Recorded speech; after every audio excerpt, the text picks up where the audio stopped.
Weird Al Yankovic has opened his 2025 Bigger and Weirder North American Tour here in Las Vegas for a 2-week, 6-show sit-down at the Venetian Theater inside the Venetian Resort and Casino.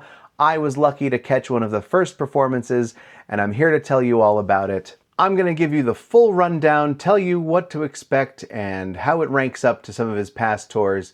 I'm Mike the Vegas Guy. Thank you for joining me once again as I attempt to rate and review every show playing in Las Vegas.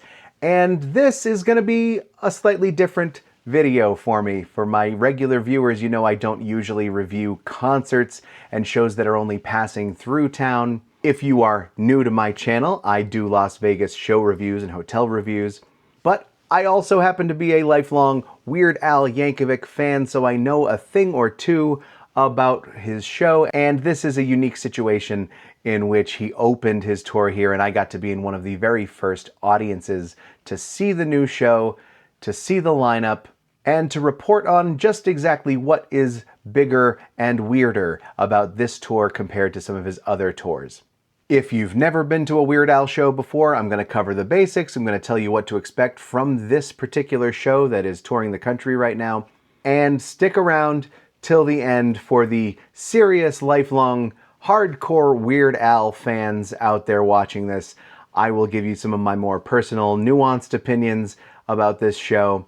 And at the end, I will talk about the prices, which means I will have to talk about Ticketmaster and the ticket resale market. And I'll tell you what my thoughts are on that. I'll even cover the VIP package that they have available for this show.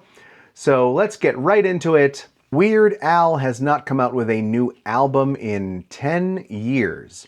That was his mandatory Fun album of 2015. He did go on a tour to promote that album, and ever since, he has gone on tour several times over the last decade, but he has veered off from the kind of show that he used to do for decades.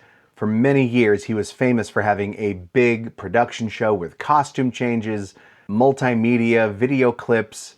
And ever since the mandatory Fun tour, he's veered off from that. He decided to do whatever he wanted. He ditched the costume changes. He had what he called the Vanity tour, where he did B-sides, deep cuts that the fans really wanted to hear. He and the band would sit down on stools and just do a good old-fashioned concert. And it did sell very well. It was extremely successful. He also did a tour called Strings Attached, where there was a symphony orchestra on stage every night of that tour. So he's been experimenting with different formats. This year, he is going back to the traditional way he used to always do his shows, back to the costume changes, the multimedia, where not just him, but everyone on stage with him, the band, they all take part in the spectacle, in the onstage shenanigans for what is not just a great rock concert, but a great comedy show as well. Weird Al has once again brought along an opening act with him. He toured with the Vanity tour. He had Emo Phillips with him. This time it is Puddles' Pity Party, who will be opening every night of this tour for him.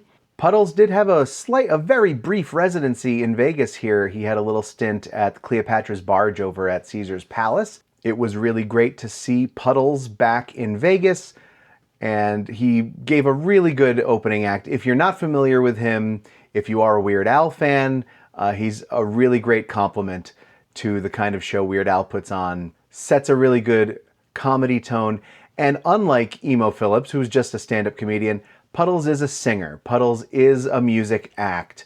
So he really does kind of get you in the mood for a comedy music show.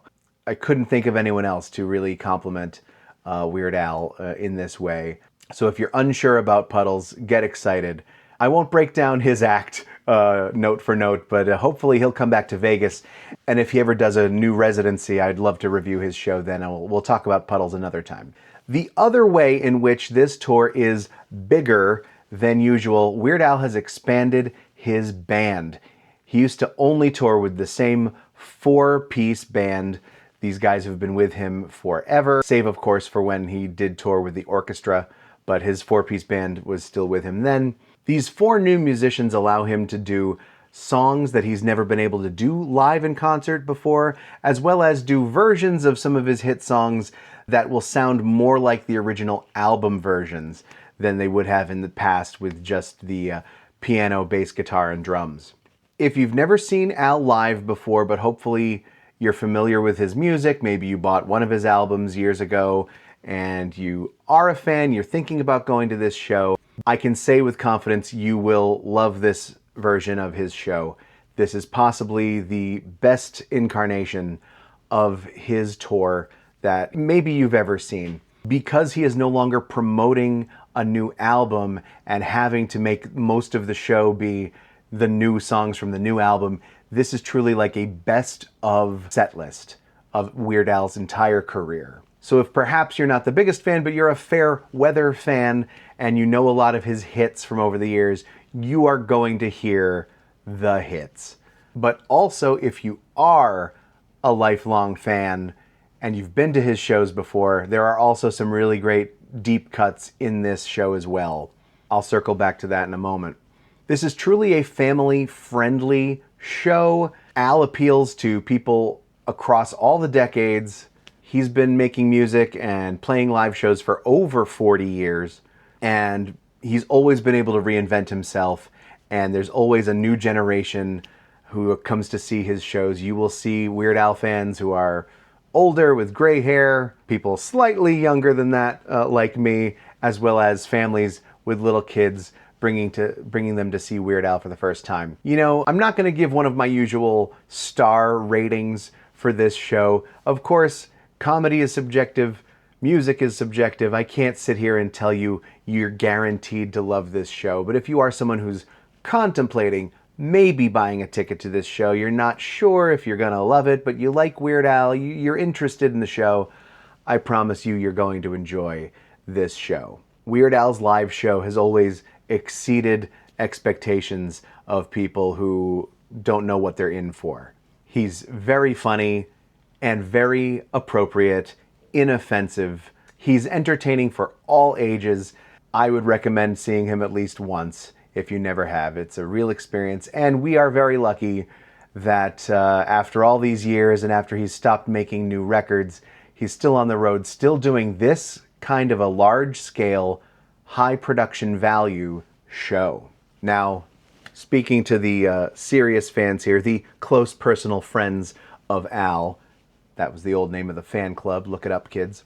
Now, honestly, as a diehard fan, I'm not sure if I could say that this was my favorite, greatest of all time tour, but without a doubt, this tour is perfect. It's perfection.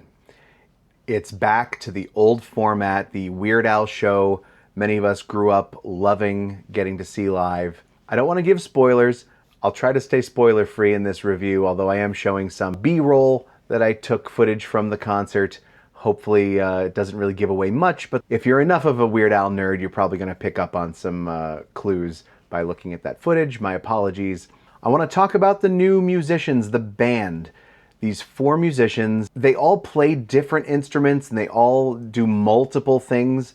Most of them all sing backup, although one of them is primarily a singer. We have another musician who appears to primarily play guitar, another one who primarily plays woodwind, saxophone instruments, and another who also plays horn but also plays guitar, and they all share roles playing percussion and other things supplemental to the songs. The interesting takeaway here is that even though this concert is billed as, you know, bigger, and I think Al has said in many interviews now that it's bigger because the band is physically bigger. They've doubled the size of the band to 8 people from 4 people. In my opinion, the new band members, it doesn't feel like it's bigger. They feel like they belong there. As opposed to on the Strings Attached tour, when there was an orchestra and it absolutely felt like it was Al and his band backed up by this big orchestra who kind of, you know, pulled focus a little and obviously made a significant difference in the sound of the show you were here to see. These new musicians just fit in perfectly. I think if you are someone who has never been to a Weird Al show before, you wouldn't know the difference about the band. They are on the stage for the entire time. They're taking part in every song, and they are taking part in the costume changes and the shenanigans on stage. They feel like a 100% cohesive part of the band. My reaction to them was, where have they been all these years? They instantly felt like family. They instantly felt like they belonged on stage, shoulder to shoulder with everyone else. I honestly can't imagine them going back.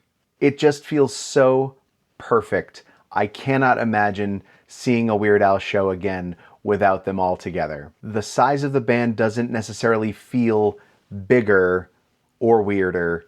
It just feels right. So if you're a serious fan, I would not fret about this. I'm sure you were already looking forward to it, but get excited. You are really going to love this new rendition of the Weird Al show. Now, that is to say, if you can get tickets, if you go look on his website right now, many of the dates are already sold out.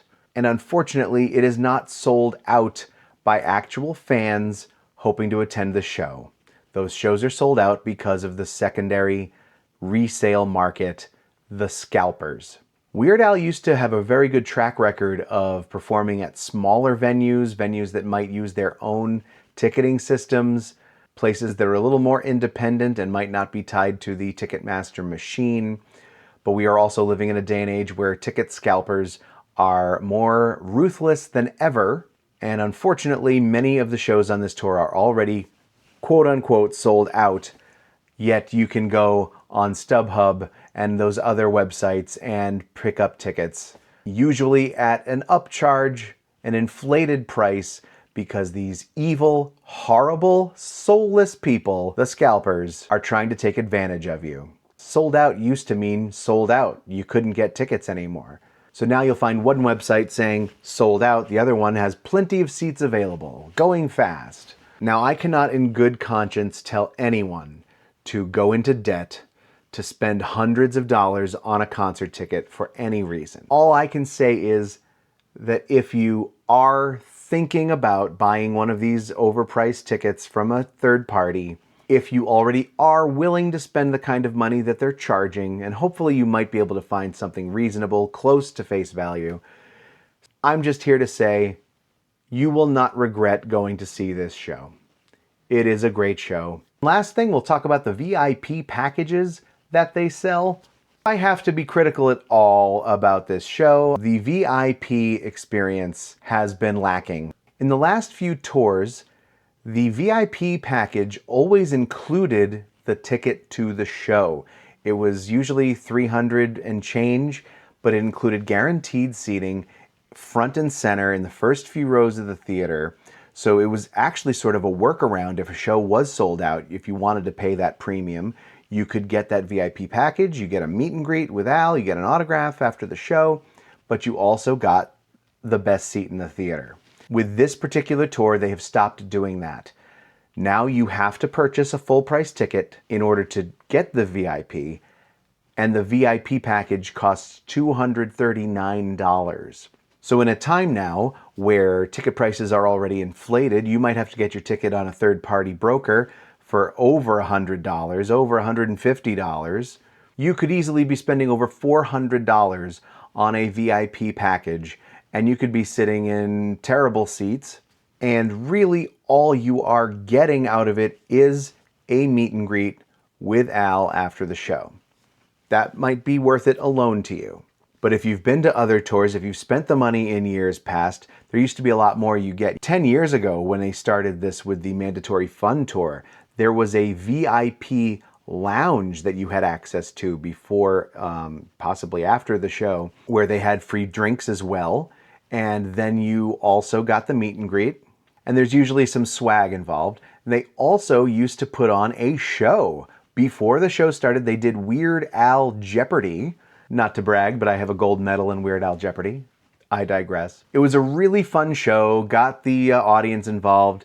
They created many ways for the VIP people to get to know each other, make friends. You meet other Weird Al fans. You had this VIP host who hosted the show. It was a really good all-around experience. This time there is no show. There's no Weird Al Jeopardy anymore. There's no pre-show experience other than you get early access to the merch table, which can get very busy and they can run out of items easily. That happened to me. I was there on the third night of the 6-show run here in Vegas, and they had already run out of some t-shirts. So that might be worth it to you, but of course, access to the merch table just means they're getting more money out of you. You're going to be spending more at that merch table. And they no longer include a drink. I know in years past there was like unlimited soft drinks when they had that lounge. When I did the VIP experience the last time they were here in Vegas, there was just like a drink coupon. They gave us, maybe they gave us 2 of them, but I think it was just one little drink ticket. So this year, just so you know, it is just the meet and greet and autograph session with Al. They will let you bring your own personal item for him to sign, but he'll only sign 1 autograph for you. If you don't bring your own item, he will sign the commemorative poster for that show. It does appear that they are doing posters for every stop on the tour. They have a show poster that will have that night's date and venue on the poster, which is really cool. And when I went, it was like the cheapest souvenir. I bought one for 20 bucks. Most everything else was like $35, $40 for a t-shirt or more. So good souvenir. And you do get that poster whether or not Al signs it. So if you do bring your own item, you're going to get the free poster. And you're also going to get a Weird Al blanket. But that is the extent of the swag that you get with the VIP package. Oh, and excuse me, you get, of course, a VIP lanyard and a laminate. That's collectible too, I guess.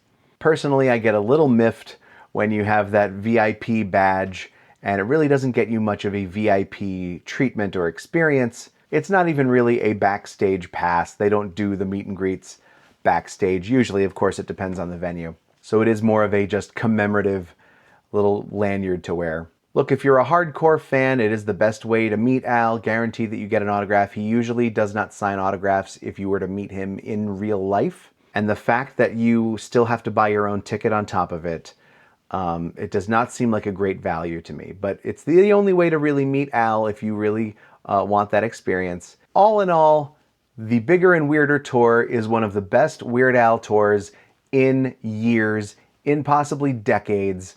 Get tickets if you still can, if Al is coming to a town near you.